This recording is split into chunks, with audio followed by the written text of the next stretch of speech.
Hello students, आज हम पढ़ेंगे मैक्स प्लैंक का क्वांटम सिद्धांत, जिसमें हम सिद्धांत का परिचय देखेंगे, किसने दिया, क्यों दिया और इस सिद्धांत के मुख्य बिंदुओं का अध्ययन करेंगे। इससे पहले हमने जे थॉमसन के परमाणु मॉडल और रदरफोर्ड के परमाणु मॉडल का अध्ययन किया था, जो कि परमाणु की संरचना को समझाने के लिए उपयोगी था। और आज के इस वीडियो में हम पढ़ेंगे मैक्स प्लैंक का क्वांटम सिद्धांत। तो मैक्स प्लैंक के क्वांटम सिद्धांत का प्रतिपादक कौन है? सन 1900 में मैक्स प्लैंक के द्वारा प्रस्तुत किया गया था। इसका उद्देश्य क्या था? कृष्णिका विकिरण, जिसे ब्लैक बॉडी रेडिएशन भी कहा जाता है। अब कृष्णा विकिरण की सटीक व्याख्या करने के लिए मैक्स प्लैंक का क्वांटम सिद्धांत दिया गया था। इसका आधार क्या था? यह सिद्धांत मानता है कि ऊर्जा तरंग नहीं बल्कि कण है, कण की तरह व्यवहार करता है। अब मैक्स प्लैंक का मानना क्या था कि एक ऊर्जा जो है, एनर्जी जो है, तरंग नहीं है। तरंग मतलब वेव नहीं है, बल्कि क्या है, एक कण है, एक पार्टिकल की तरह व्यवहार करता है। अब इसी को समझाने के लिए उसने कुछ सिद्धांत दिए थे, जिसके मुख्य बिंदु है।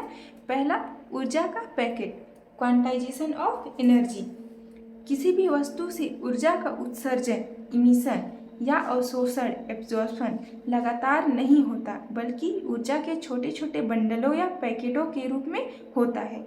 इन छोटे पैकेटों को क्वांटा कहते हैं। प्रकाश के संदर्भ में इन क्वांटा को फोटॉन कहा जाता है।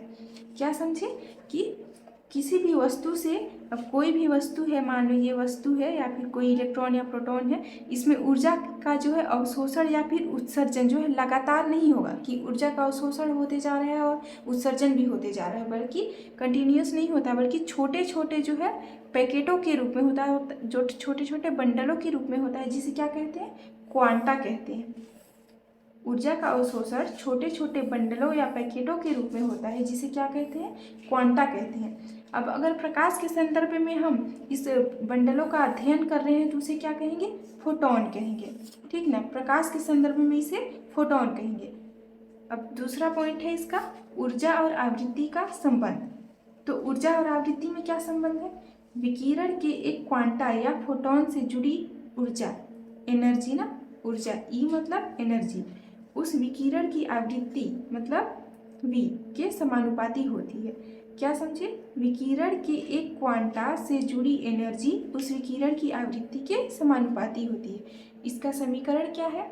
यहाँ पे समीकरण दिया गया है E समानुपाती v, मतलब एनर्जी जो है किसके समानुपाती है? आवृत्ति के समानुपाती है ना।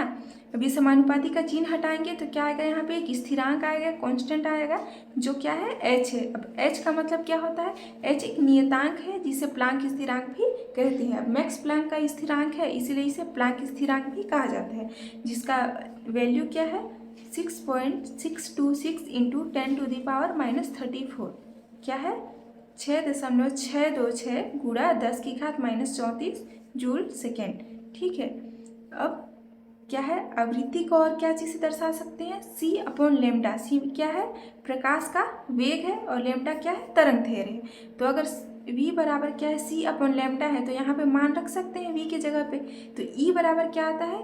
e बराबर hc/λ, जहाँ पे e क्या है? एनर्जी है, h क्या है? प्लैंक स्थिरांक है, c क्या है? प्रकाश का वेग है, और लैम्डा क्या है? तरंग दैर्घ्य है। ठीक ना। अब तीसरा क्या है? पूर्ण गुणक का नियम, क्वांटाइजेशन प्रिंसिपल।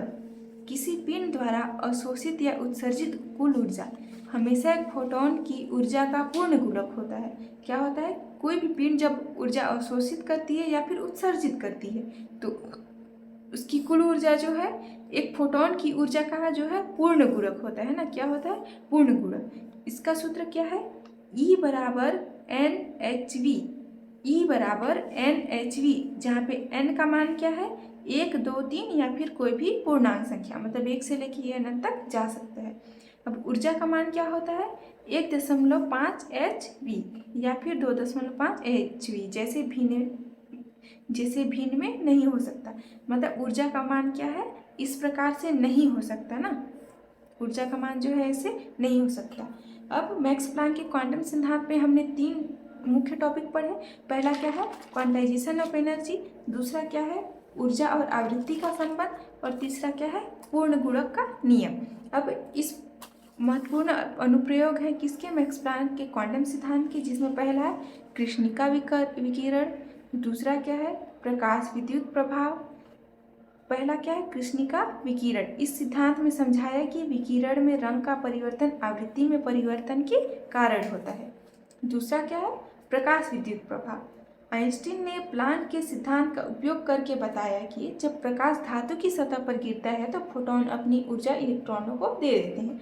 मतलब क्या है, जब कोई प्रकाश धातु की सतह पर गिरता है, मान लो कि ये कोई धातु है, अब यहाँ पे अगर प्रकाश गिर रहा है, ठीक ना, ये धातु है और प्रकाश जो है धातु की सतह पर गिर रहा है, तो फोटोन अपनी ऊर्जा इलेक्ट्रॉनों को दे सकते हैं। तो यहाँ फोटोन को के रूप में जब ऊर्जा आएगा तो ये क्या करेगा, यहाँ पे जो इलेक्ट्रॉन होगा उसे अपनी ऊर्जा को दे देगा, ठीक ना, जिसका सूत्र क्या है, एच म्यू बराबर एच म्यू जीरो प्लस के और ई काइनेटिक एनर्जी, ठीक है, जहाँ एच म्यू जीरो क्या है, देहली एनर्जी है, वर्क फंक्शन, और के ई क्या है, उत्सर्जित ऊर्जा, उत्सर्जित इलेक्ट्रॉन की गतिज ऊर्जा, के ई मतलब काइनेटिक एनर्जी। अब निष्कर्ष क्या निकलता है, मैक्स प्लैंक के क्वांटम सिद्धांत से ये मुख्यतः एनर्जी के बारे में बताया गया है, ऊर्जा के अवशोषण और उसके उत्सर्जन के बारे में बताया गया है, ठीक है। इसमें कुछ महत्वपूर्ण सूत्र भी हैं जिससे न्यूमेरिकल्स बनाए जाते हैं, इन्हें याद रखेंगे।